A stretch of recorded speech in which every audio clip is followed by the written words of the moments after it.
Yes, iyi ni part 2. Ntekereza ko reka duhite dukomeza twihuse. Twari tumaze gusoma mu kubara igice cya gatandatu umurongo wa gatanu hagaragaza ko hari abantu bagombaga gutereka imisatsi mu buryo bwihariye. Reka no mu bacamanza igice cya 13 umurongo wa gatanu turebe ukuntu bimeze. Ngo dore uzasama inda ubyara umuhungu. Icyuma cyogosha ntikizamugere ku mutwe kuko uwo mwana azaba umunaziri w'Imana kuva akivuka. Niwe uzakiza Abisirayeli amaboko y'Abafilisitiya.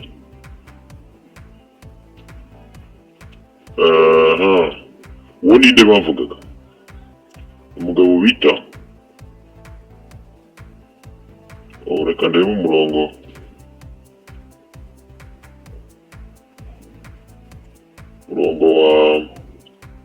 wa mwihangane gato ndebe.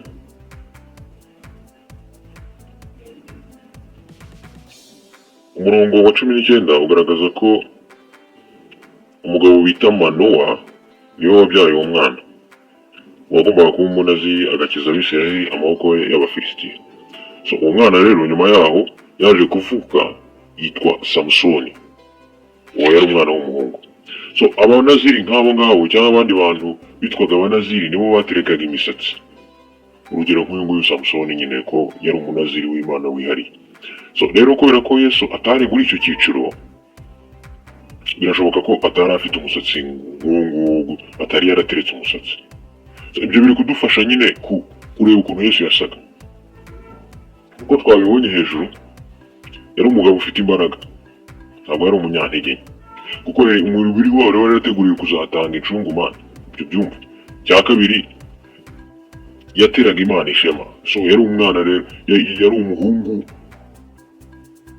w'Imana. Nawe urabyumva nyine agomba kuba afite imbaraga kandi asa neza. Ikindi rero ntabwo yari afite umusatsi muremure. Birashoboka ko ubwanwa bwe yari abufite kuko byagaragaza ko umuntu yiyubashye, ariko iby'umusatsi muremure byagirwaga n'abanaziri. Ntabwo Yesu rero yari umunaziri. Ibyo biri kudufasha kureba ukuntu nyine Yesu yasaga. Abantu bamwerekana afite intege nke wapi? Oya, ntabwo yari afite intege nke. Ababibure tujye dushyira mu gaciro turebe uko ibintu bimeze. Twe gusokoza ibintu byose uko byogoshe. Yesu bamwerekanye kuriya ubwo ni kuriya yari ameze wapi? Bibiliya nyine hari amadetayi igenda iduha. Abona hari ukuntu wumva umuntu ku ijwi ugatugerageza kumushushanya. Ibyo nibyo turi gukora. Bibiliya iri kudufasha kureba ukuntu yari ameze kandi kuko ni ibintu nyine byumvikana. Yesu muribuka ikintu yakoraga. Reka turebe ikintu yakoraga biraza kuduha indi shusho igaragaza nyine ukuntu yari ameze. Mariko igice cya 6 umurongo wa 3. Ababibure noneho uyu munsi turi gukoresha Bibiliya gusa. Mirongo y'ibyanditswe hano irimo iravuza ubuhuha. Ariko nyine nibyo nta kindi kintu byari kudusaba ni iki ngiki. 6:3 reka twe turaba Bibiliya. Iki nicyo gitabo cya mbere kituma umuntu aba umuntu mwiza. Mariko igice cya 6 umurongo wa 3 ngo uyu si wa mubaji umuhungu wa Mariya mwene nyina wa Yakobo na Yosefu na Yuda na Simoni, bashiki be ntiduturanye? Nuko ibyo birabagusha. Yesu yari umubaji. Ubwo rero urumva yakoreshaga ibikoresho bitameze nk'iby'ababaji uyu munsi bakoresha, bidasaba ingufu cyane. Bajyaga gushaka ibiti mu ishyamba bakabibazamo imbaho. Buriya imbaho zibazwa kabiri. Hari ukujya kuzishaka mu ishyamba ari ibiti ukazibazamo imbaho, noneho warangiza ukazana izo mbaho ukazibazamo ibikoresho. Yamayarwa yakwipfira utagiriye akabaraga, ibyo bintu yabikora. Tuvugishije ukuri. Abikora umva ntago wabibasha. Iyo wakwata wanda kurahira. Rero urumva ni yari afite ingufu kabisa. Yari umusore ufite imbaraga.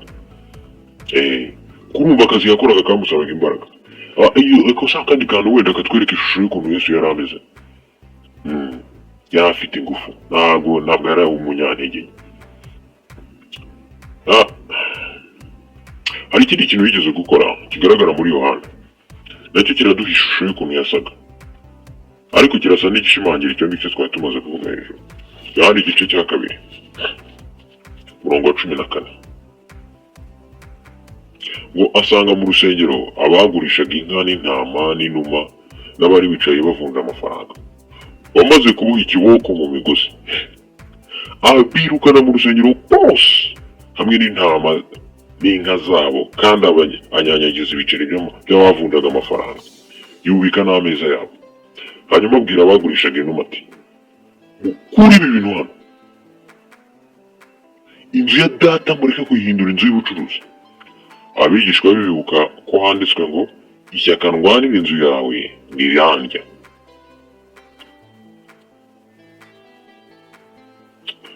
Uri kumva ukuntu yirukanye abantu, yababoheye ikiboko arabiruka. Ibi bintu Yesu yari kubikora nta mbaraga afite. Yesu yari afite ingufu nk'abagabo umwe n'abagore turi kumwe. Yesu yari afite imbaraga. So ibi rero biragaragaza ko Yesu rwose yari afite imbaraga bitewe n'akazi yakoraga ndetse n'iki gikorwa yakoze. Ahubwo nta nubwo yari afite imbaraga gusa, yari afite imbaraga nyinshi.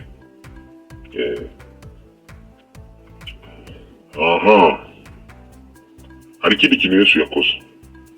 Reba muri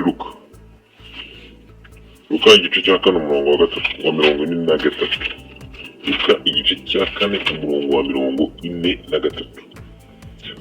Icyakora bukeye arasohoka ajya ahantu hadatuwe, ariko abantu batangira kumushakisha ahantu hose, maze bagera aho ari bagerageza kumubuza kuva iwabo.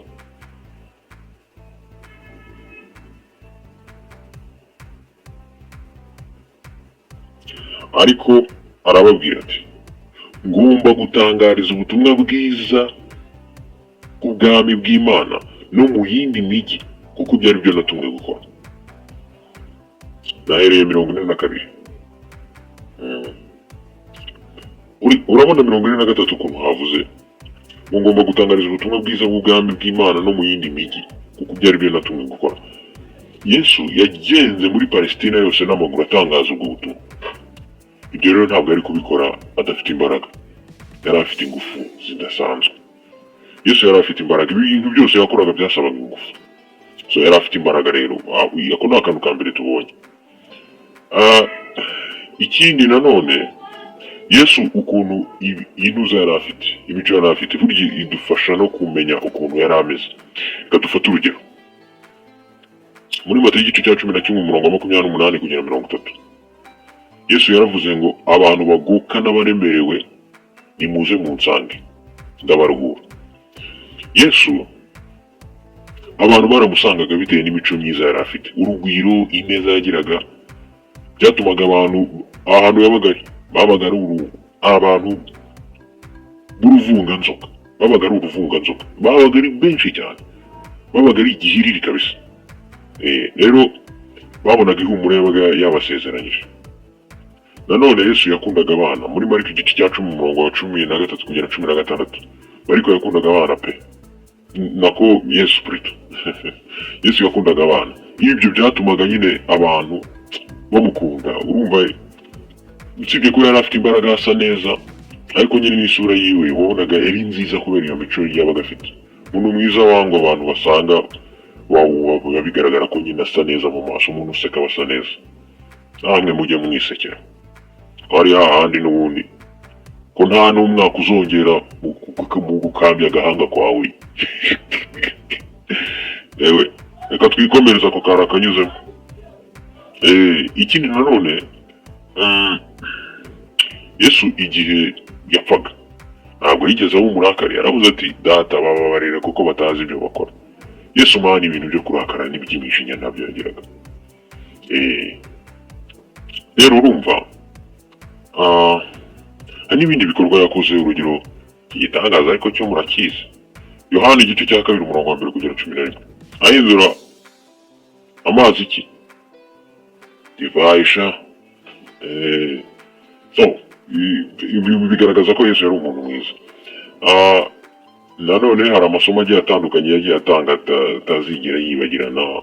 Ikibwiriza cye cyo ku musozi, ni byinshi pe. Ariko nanone Yesu yigishaga neza abantu, akabereka ukuntu bazabona ubuzima bw'iteka. Muri rusange yagiye afasha abantu uko byari bikwiriye. Nanone Ah, Yesu yari atandukanye n'abayobozi be b'icyo gihe, abayobozi bo mu madini atandukanye. Yesu yasabye abantu kwirinda gutegeka abandi, abigishwa be kwirinda gutegeka abandi, ahubwo bagashaka ukuntu baba abakozi ba bagenzi babo bakabakorera, kuko iyo umuntu yicisha bugufi kuri urwo rwego nibwo aba umuyobozi mwiza, cyangwa se atanga urugero rwiza ku bandi, cyangwa se akaba ukomeye muri bo kubera ko yaciye bugufi. Nanone igihe Yesu rero byageraga ku iherezo, ariko mbere yuko agera ku iherezo hari abantu batamenyaga Yesu yabaga ari mu bandi bantu. Urebye muri Yohana igice cya 7 umurongo wa 10 na 11, hari abantu batamumenyaga. Uzi ko n'igihe yari kumwe n'intumwa z'11 zizerwa zamuyobewe amaze kuzuka, Plutôt baza kumufata, Yuda niwe wamuberetse, ahubwo ngo ubundi busome ubone we. Rero urumva Yesu ntabwo yari umuntu yari ameze mandi nk'abandi bayahudi, kuko ukuntu abayahudi bandi basaga. Ubwo rero nubwo tutamenya neza ukuntu Yesu yasaga ku buryo twamushushanya neza, ariko uko abageni bagiye bamugaragaza nanone tubonye ko atari byo. Ariko nanone wibuke icy'ingenzi si ukumenya ukuntu Yesu yasaga, icy'ingenzi ni ugukurikiza Plutôt inyigisho ze. Yesu igihe yatangaga ubugingo bwe ngo bw'incungu, yazutse ari umwuka. Ni nayo mpamvu abantu batigeze bamumenya. Utekereze ko na Mariya Magadalena yamwitiranyije n'umukozi wo mu busitani, naho abigishwa be bajyaga muri Emawusi bakamwitiranya n'umunyamahanga. Ibyo bintu mvuze bigaragara muri Luka igice cya 24 umurongo wa 13 kugera 18, na Yohana igice cya 20 umurongo wa mbere wa 14 n'uwa 15. Nyuma rero y'igihe kirekire byaje kugaragara ko hari undi muntu wigeze kubona Yesu mwiyerekwa, nk'uko bivugwa mu Byahishuwe igice cya 19 umurongo wa 16 n'igice cya 21 umurongo wa 3 n'uwa 4. Yohana yaje kubona Yesu ariko ntiyari akimubona nk'umuntu wapfiriye ku musaraba, ahubwo yamubonye ari umwami w'abami n'umutware w'abatwaye. Rero ni umwami w'ubwami bw'Imana uri hafi kunesha abanzi b'Imana, baba dayimoni cyangwa abantu, maze agatuma tubona imigisha y'iteka. Kuko Yesu asigaye asa muri iyi minsi. Ni umwami w'abantu. Ibyo rero twavuga ni iki? Reka dusubiramo gatoya. Mwibuke ibyo twabonye ko Yesu ibintu twabonye bitwereka ko yari afite umubiri mwiza, Imana igaterwa ishema nawo, kubera ko wari warateguriwe kuzacungura abantu. Ibyo binasobanuye ko yagombaga kuba ari umuntu utunganye. Rero Yesu kugira ngo ibyo bigerweho nuko yagombaga kuba ari umugabo ufite imbaraga, uteye neza, wenda wasaga na nyina Mariya wari umuyahudikazi. Nanone hari ikindi kintu ukwiye kuzirikana. Abayahudi b'icyo gihe bagiraga ubwanwa. Birashoboka ko nawe yari abufite, ariko iby'imisatsi miremire ntabyo, kuko uko twabibonye ibyo byakorwaga n'abanaziri gusa, nibo baterekaga imisatsi. Yesu rero kuba yari umubaji, Yesu akaba yarirukanye abantu mu rusengero. Yesu kuba yari umubaji yakoreshaga imbaraga. Kuba yarirukanye abantu mu rusengero ntiyari kubikora nta mbaraga afite. Ariko nanone kuba yaragenze cyane Palestina yose akayibwiriza ubutumwa bwiza, ibyo byose bigaragaza ko Yesu yari afite imbaraga. Ariko nanone yari umuntu mwiza, ukunda abantu ndetse agakunda n'abana. Nanone Yesu abantu bamwisanzuragaho, bisobanuye ko rwose yahoraga yisekera. Icyakora nanone ntabwo yari atandukanye cyane n'abandi bayahudi, usibye umubiri utunganye yari afite, kuko hari n'abantu bamubonaga ntibamumenye yabaga ari muntu maze, kuko baza no kumufata ntabwo bamumenye. Yuda niwe wagiye akamusoma bakabona kumufata.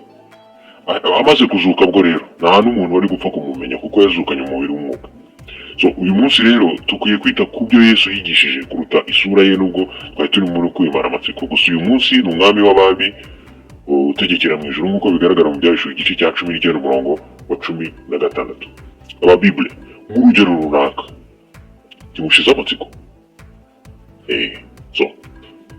Imana umwami wacu, umuremyi wacu, yanditse Bibiliya, yarakoze cyane.